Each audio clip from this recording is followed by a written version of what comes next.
vlogger, may mga basher din kami. Oh. Halos nga minsan Hindi mawawala yung basher pag nag-vlogger ka. Hindi mawawala yan. talagang kahit personal namin buhay, mauungkat eh. Pero na-realize ko, yan na lang natin sila, huwag na lang patulan. Kasi the more na papatulan natin, the more na dadami Lalaki sila. po, tapos Oo. sila.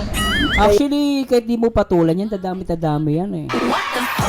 Ano, totoo lang yung sinasabi, sir, saan mo na patulan? Alam mo, tutuusin ako, pinapatulan ka lang yung bakit.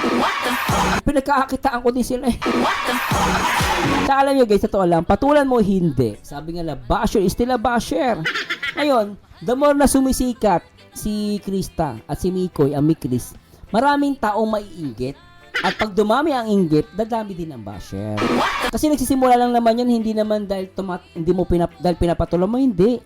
Ang pangbabash po, nagmumula yan sa inggit. Sa inggit, totoo po yan. O, di ba una, wala ka naman ng basher. Pasinin mo, kahit naman sa sarili natin, noong una tahimik, hindi walang magulo.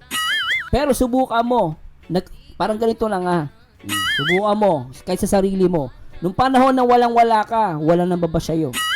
Walang umaaway sa'yo, pero subukan mo umasenso ka. Gumanda buhay mo. Ay, nako. Yung mga marites sa labas ng bahay nyo, dyan nagkalat.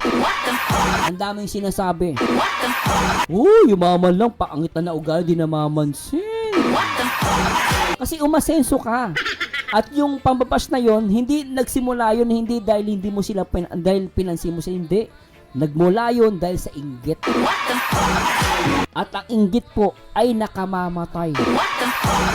Sabi ko, mamamatay ka sa inggit. At tama ginawa ni Krista Jane Villanueva. Pinakita niya, hindi siya sumagot ng negative. Pinakita niya, hindi niyo ko kilala. At unang-una, hindi kayo nagpapakain sa akin mga tanga. Tinuloy-tuloy niya, kita mo sumikat.